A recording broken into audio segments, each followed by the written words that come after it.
Thứ sáu, Thu Hà xin gửi đến quý thính giả đang theo dõi radio 1430 trên băng tần AM của Vì Dân Radio Network. Hôm nay là ngày thứ sáu, như thường lệ thì anh Xem Hồ sẽ thưa chuyện cùng với quý thính giả. Và hôm nay anh Xem Hồ đã trở lại cùng với quý thính giả cũng quý đồng hương. Và Thu Hà xin mời anh Xem Hồ gửi một lời chào quý mến thân thương gửi đến quý thính giả vào một ngày thứ sáu. Và xin anh giới thiệu hai vị khách mời của anh đã có mặt cùng anh trong Vision Radio hôm nay. Xin mời anh Xem Hồ. Dạ. Cảm ơn chị Thu Hà nhiều. Chiều hôm nay Sam được hân hạnh đến với quý vị một lần nữa. Trong suốt 3 năm qua, mỗi chiều thứ sáu từ 3 giờ tới 3 giờ rưỡi thì Sam được dịp để mà đến với quý vị, tâm tình với quý vị. Và đây là chương trình live radio với lại Sam Hồ mỗi một tuần, mỗi thứ sáu. Và đây là sự phục vụ đối với cộng đồng của chúng ta. Bởi vậy Sam được dịp để mà dùng tiền riêng của mình để mà mua cái giờ này, hầu cho có thể đem những tin tức rất là tốt đẹp, ý nghĩa và thật tình, cũng như là lợi cho cộng đồng của chúng ta ở vùng Bắc Cali, San Jose. Chiều hôm nay Sam có được hai vị khách rất là quan trọng đối với Sam, là những người đã ra công và làm cho cuộc sống ở tại San Jose được tốt đẹp hơn, bởi vì hai vị này, và đặc biệt là vị ông chính trong này là ông Señor Victor Garza, là người mà Sam rất quý phục trong thời gian gần 25 năm qua. Sam được dịp để quen biết ông, quen biết được cái cơ quan và tổ chức của ông ta, và làm thế nào mà Sam nhận xét ông ta trong thời gian cả nửa 1/4 thế kỷ vừa qua. Ông là một trong những tiếng nói rất mạnh ở tại San Jose, và chính nhờ ông mà ngày hôm nay San Jose có những vị cảnh sát trưởng là người Mễ Latin. Chính vì ông mà nhiều vị là hiệu trưởng và gọi là khoa trưởng, cũng giống như là các vị gọi là tổng giám đốc của các cơ quan lớn về giáo dục cũng như là chính trị, cũng giống như là trong tất cả các ngành nghề ở tại San Jose này được nhờ bởi vì tiếng nói của ông và tổ chức của ông ta. Chiều nay Sam có được hai người khách. Đây là ông Señor Victor Garza, đồng thời là một người bạn chí thân của ông ta từ năm 72 đến bây giờ, đó là ông tiến sĩ Ramon Martinez, Dr. Ramon Martinez, correct? So thank you very much. This afternoon, we are very honored to have the presence of two of the people that I respect greatly in San Jose, California, for the past 24 years. That's talking about since 2000, almost a quarter of a century that we got to know each other, and I have the privilege of growing up in San Jose in the past 25 years, greatly influenced, greatly grown, and matured and wiser because of my association and by knowing these two gentlemen, especially chairman of the Raza Roundtable de California, Señor Victor Garza. So I'd like to take this opportunity to introduce you to the community, to this 8 a.m. 1430 KVVN radio. And as I just shared with them that I have had this program weekly for half an hour every Friday for the past 3 years. And it's out of my own pocket money as a way to serve the community and bringing news and information that help the community benefit and grow as we grow together in San Jose, California. So thank you very much. For the past 24 years, I've been able to attend the Raza Roundtable meeting, get to know so many people through you, and watch your leadership, and through your leadership, you actually really was a dominant factor and force, as well as the voice that has helped bring our city of San Jose, as well as Santa Clara County, to become a more inclusive, more diverse, more respectful place for every one of us to grow up and succeed at school, as well as at work, in the family, and at church. And with your leadership and your voice, you've helped me greatly through my whole 24 years career here in San Jose, that you've benefited many of us. And I shared with the audience earlier that I've watched you over 24 years, and honestly, I would say that the reason we had a few of the police chiefs, as well as the fire chief and superintendents of schools, as well as principals and many successful key leaders in San Jose They got there many way directly or indirectly because of your voice, your advocacy, and what you try to do to help bring the community up together, not only for the Latino, Latinx community, but also for our Vietnamese community, American community, Asian American community, as well as African American community and Native American community, because when we stand together, we grow together, we go through the pains together, and we succeed together. So therefore, it's a collective effort, and through your leadership, I really want to express my appreciation for your leadership and your sacrifice in selflessness in terms of serving the community in the past 24 years I've been with you. Although the Raza Roundtable de la California started its days in the 70s, probably 72, 73 or so, and then officially as the Raza Roundtable in the 80s. But for the past 4 decades or so, you've been a great contributor to the life, well-being of our San Jose community. So thank you very much. I'd like to ask you if you can share with us about your life here in San Jose. Señor Victor Garza is the chairman of the La Raza Roundtable, as well as he's been a board chair for the Southwest Key Community Center, an operation based out of Austin, Texas, who named their new building after him, and he served there as a board president for over 12 years. Today, he's also the interim board chairman, and that organization is a national organization that has about $1 billion of revenue every year, and it's amazing, probably one of the biggest, most successful nonprofit organization in America, especially serving the diverse community. So thank you very much for being here.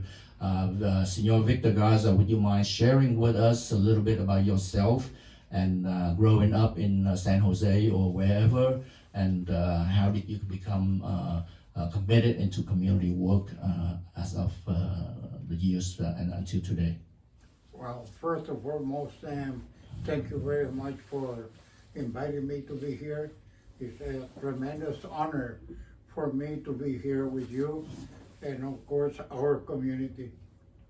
Dạ, thưa ông Garza có nói rằng là ông rất là hân hạnh được dịp để mà có mặt với chúng ta ở đây chiều hôm nay.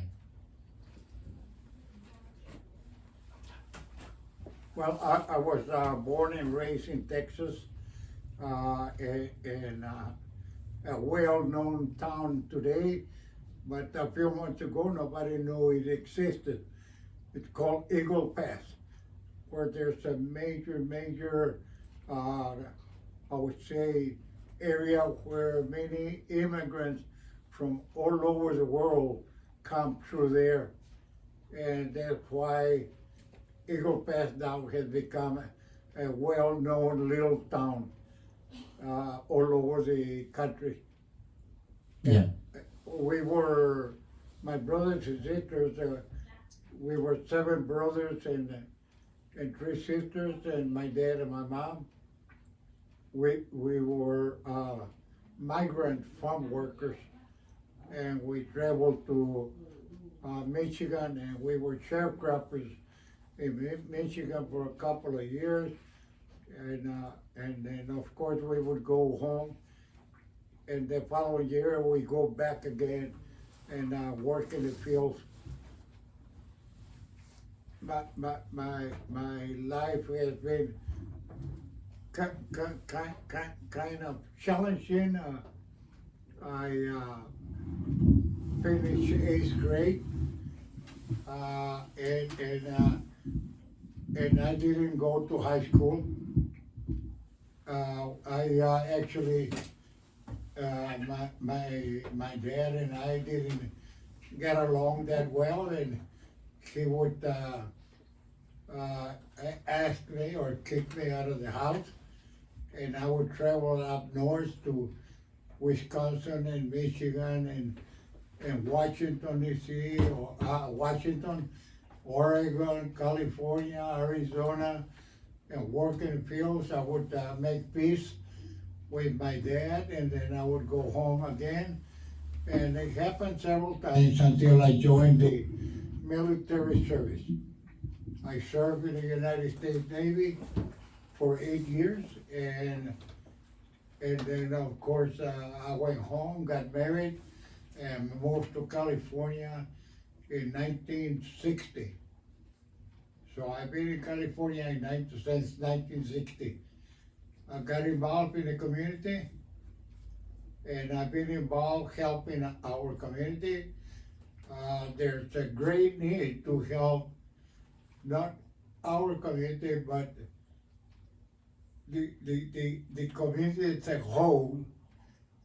And by being involved, I have gotten elected to a school board of trustees, which I happen to be the first Hispanic ever elected in that school district called Raza, and that was in the 1970s. And then I ran for the city council, and then I missed it by a few votes, but I didn't get elected.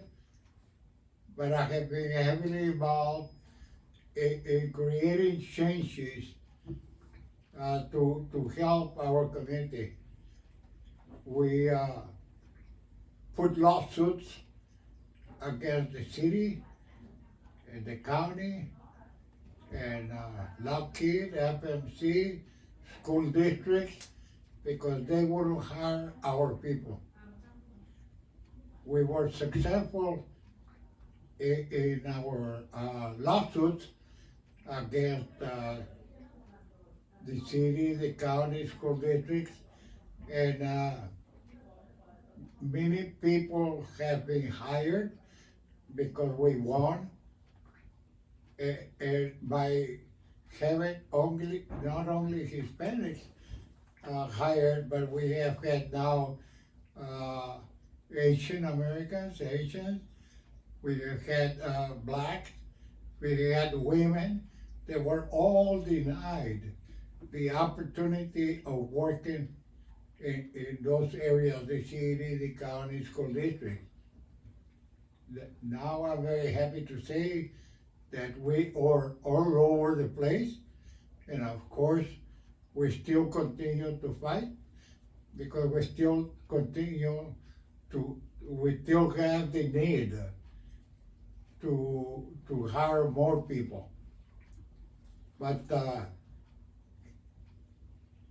people have to get involved, the community has to get involved and have to go in and fight for those changes. Changes will not occur unless you get involved and you go and meet with the people who make those decisions, like the city council, the mayor, the county board of supervisors, state legislators, school board of trustees. And if you don't get involved, our people are not gonna be hired. So we all need to get involved and fight for social justice and create changes for the good of all the community.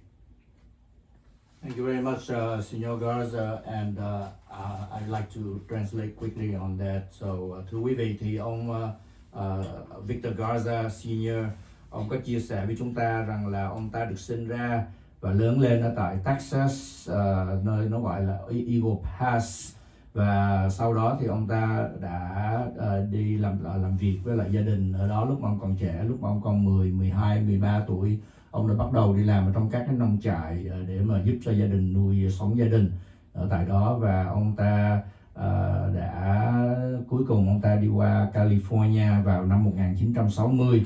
Ông ta tham gia với nhiều sinh hoạt ở trong cộng đồng và ông ta tranh đấu đặc biệt ở trong các cái nơi như là các nơi giáo dục, và sau đó thì ông ta được tranh cử lần đầu tiên được một người Mỹ gốc Mễ mà được thắng cử để vào ủy viên của hội đồng giáo dục ở tại Berryessa School District, là người đầu tiên trong khoảng năm 1970.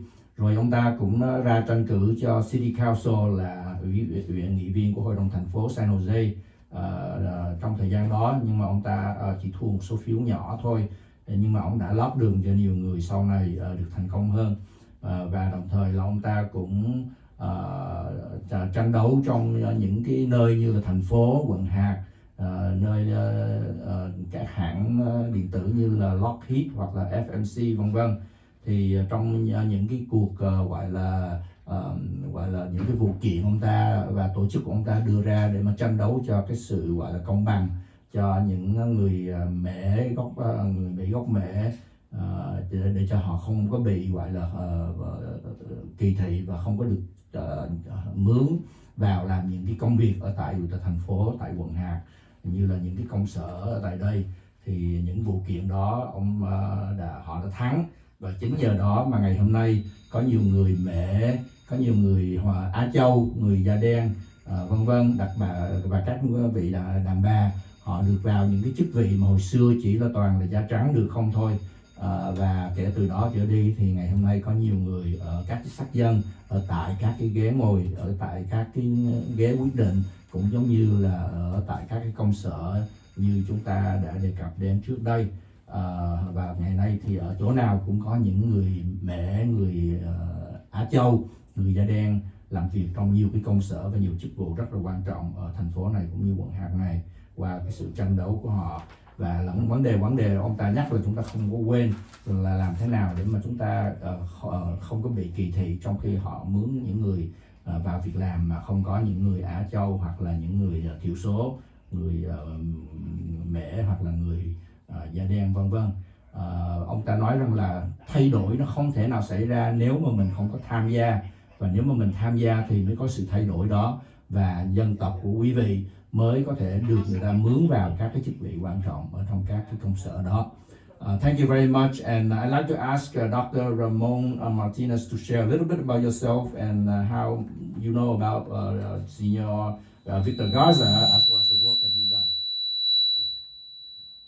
First of all, thank you for inviting us to this radio program, Sam. My name is Dr. Ramon Martinez, and I went to San Jose State University beginning in 1969 and 70. And in 1972, that's when I met Victor Garza at the college. I was 26 years old, and Victor was 34. And at that college, people need to understand that in 1972 and 3, there was not a single non-white elected official in the city or the county in this area. Nobody. So we formed a group. They used to meet every Friday at 5:30, and used to talk about what we needed to do to get our people and more people involved in the city and the county government. And for example, in those years, this Roundtable filed lawsuits against the police department because they had height requirements if you wanted to be a police officer. And there weren't very many Mexicans, and of course other people who were that tall. So, and of course there were no women police at the time. So that's just one example of the changes that La Raza Roundtable made, but they made them not just for the Mexican people, they made them for everybody. Yeah. Thưa quý vị, thì ông Ramon Martinez, một vị tiến sĩ trong ngành giáo dục ở đây, ông ta cũng cho biết rằng là ông được dịp để mà quen biết ông Victor Garza trong cái thời thập niên 70 khi mà ông học ở trường San Jose State University. Và lúc đó thì ông khoảng 26 tuổi và ông Victor Garza lúc đó có gia đình khoảng 34 tuổi, thì hai ông cùng đi một trường đó. Rồi họ có một cái nhóm gặp lại với nhau mỗi chiều thứ Sáu, một nhóm nhỏ của họ để mà họ bàn tính về những vấn đề làm thế nào để tranh đấu được cho sự công bằng. Và trong cái thời gian đó thì ngày hôm nay có cái cơ quan gọi là Raza Roundtable và tranh đấu. Thưa quý vị, ông cũng nói rằng là trong cái thập niên 70 thời gian đầu tiên đó thì ở ngay cả trong những cái ghế ngồi hoặc là những cái chức vị cao ở tại thành phố cũng như là quận hạt vân vân, lại ngay cả trong các cái sở cảnh sát không có người Mễ, cũng không có người Á Châu ở đó. Tại vì có những cái luật lệ mà lúc đó đó là nếu mà được mướn vào làm ở tại trại cảnh sát đó, làm sở cảnh sát đó, là một vị cảnh sát viên đó, thì họ phải là cao một cái số cao là bao nhiêu feet, thì thường thường đó là cái đó nó sẽ loại ra một số, đa số là những người dân thiểu số. Cho nên họ tranh đấu và họ đã thắng những cái vụ kiện đó, cho nên ngày hôm nay cảnh sát ở đây có rất nhiều người Mễ, người Á Châu cũng như người đàn bà và da khác như da đen vân vân làm việc ở trong đó và có những chức vụ rất là quan trọng ở trong đó. Thì đó là những cái quá trình ông ta làm việc và biết được ông Señor Victor Garza. So Señor Victor Garza, would you mind sharing with us that what motivated you to get involved in community advocacy, and what are some of the proudest accomplishments that you have had? I know that there are so many, but let's just focus on a few. Well, actually, since I was a kid, I was very much involved in the school by protecting young kids from school bullies. And so, a fighter I have always been. And I transferred that into, I would say, anger, and began to get involved to create changes as I grew up in the cities and the counties, not only here but in Texas as well as wherever I was living at that moment. We needed to give opportunities not only to Hispanics but to everyone else that was being discriminated, and that includes women, of course, black people, Asians, and Hispanics, and even though the blacks were over 6 feet tall, they still wouldn't hire them because of the color.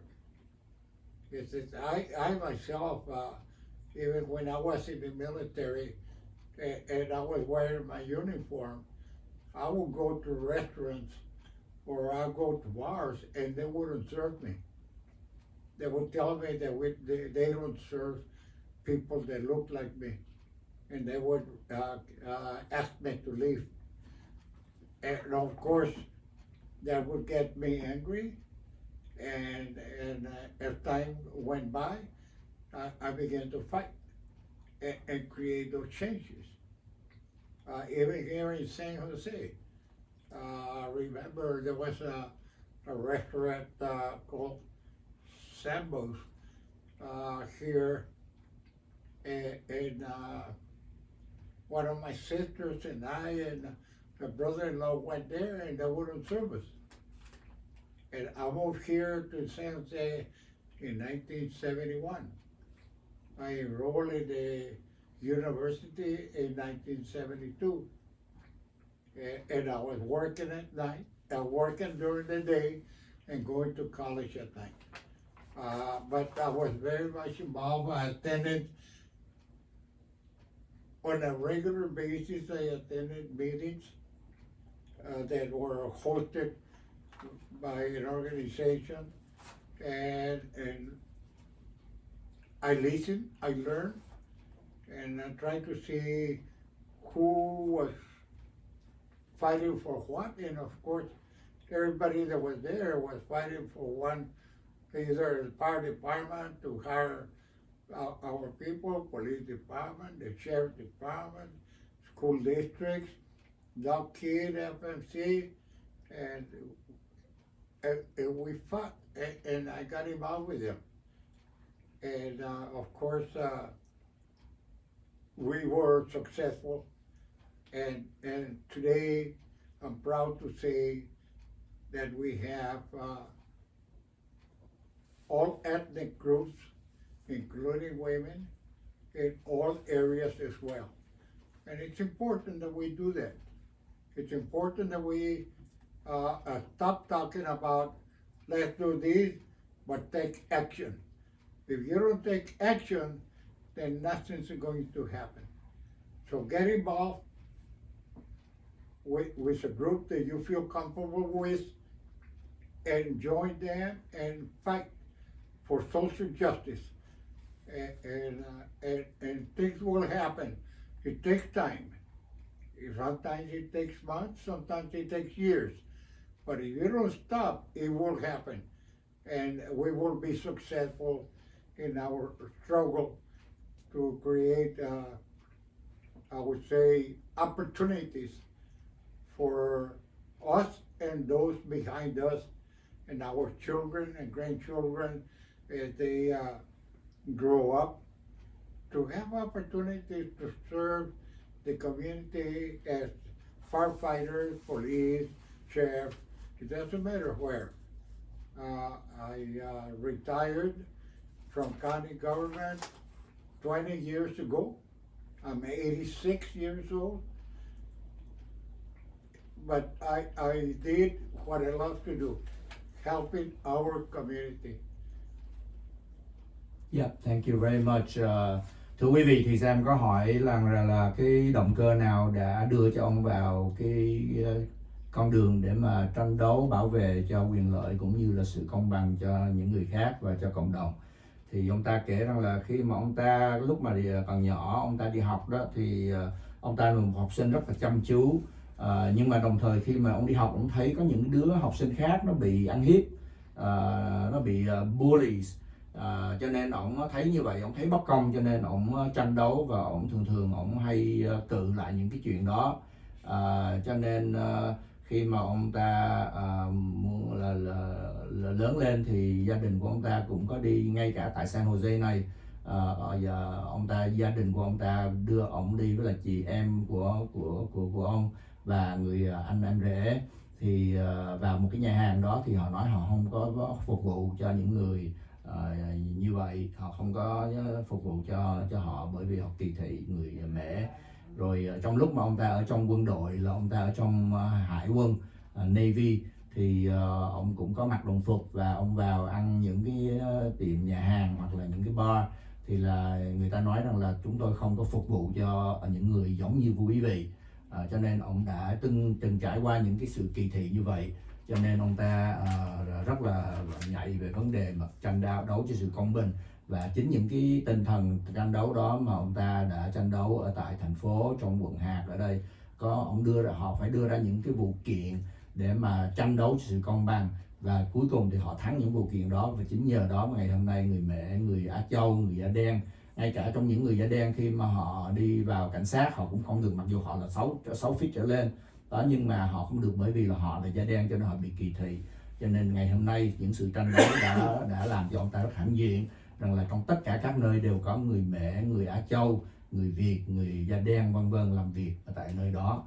So thank you very much for sharing that, and I'd like to ask you for this one quick question here that we never talked about yet. But let's say that in the Vietnamese community, it's a Christian community, and we have about 100 churches, Vietnamese American churches in America for the last 48 years, build up churches, but the churches belong to a national white American organization, so they are under that umbrella. So when a couple of years ago, there were over 300 people voted for their superintendent, the chief person representing Vietnamese churches, and then 300 votes.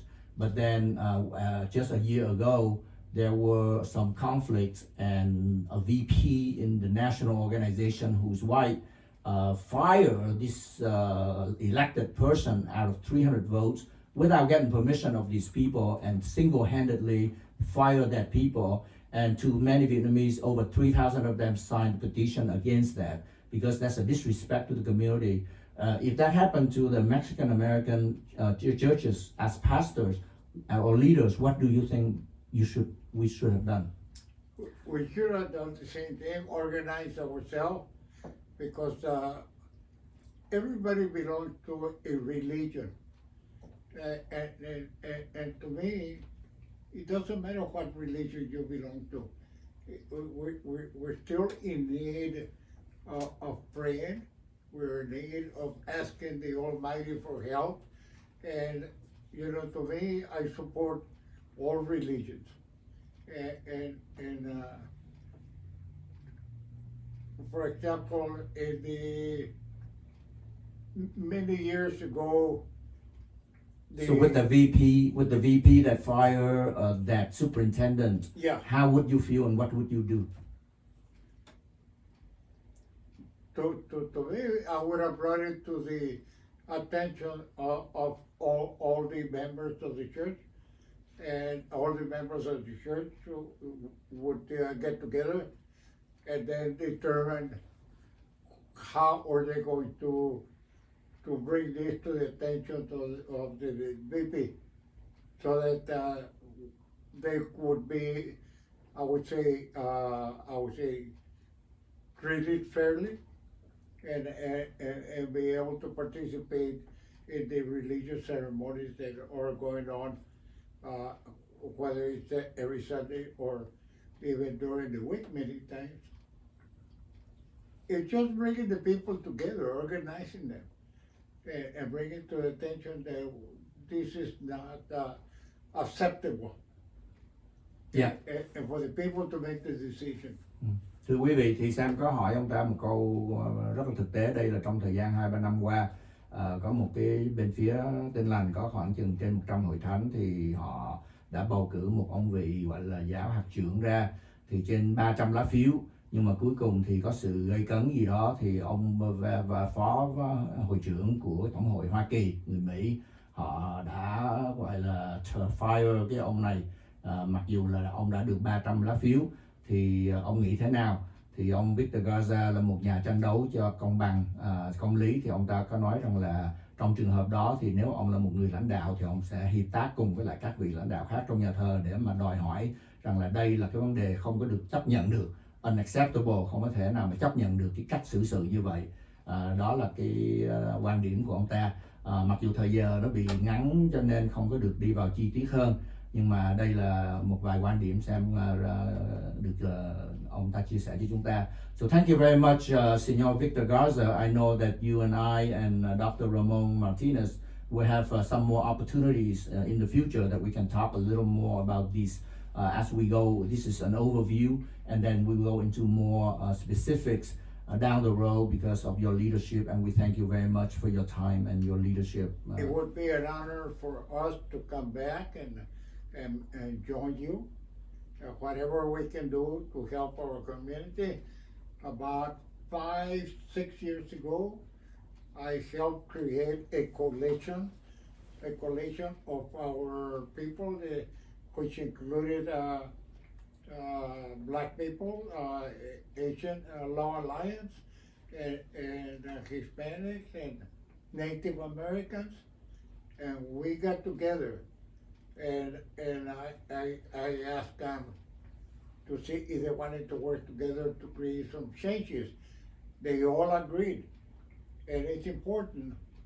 And even though we created this coalition, I told them, don't be disappointed if one of us is not gonna be in agreement. He said, because we probably be in agreement 90-95% of the time. And it's important that we fight not for the crumbs they are given to us, but for a piece of the pie. And by working together, we have been extremely successful. Yeah, thank you.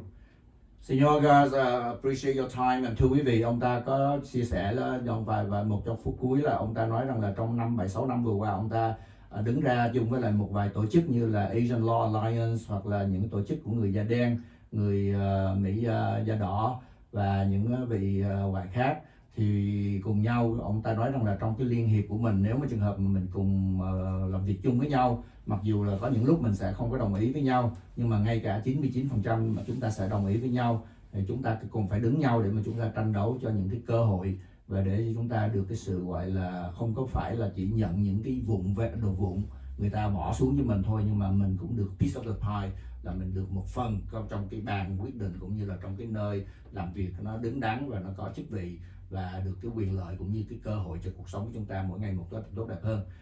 So thank you very much. I think that would be a great place for us to end the conversation, and we'll continue for another time. Ông ta rất hân hạnh được dịp để tiếp chuyện cùng chúng ta ngày hôm nay, và hy vọng được tiếp chuyện cùng những lần tới. Thank you, Señor Victor Garza, and thank you, Dr. Ramon Martinez. Thank you for inviting us. We would love to come back.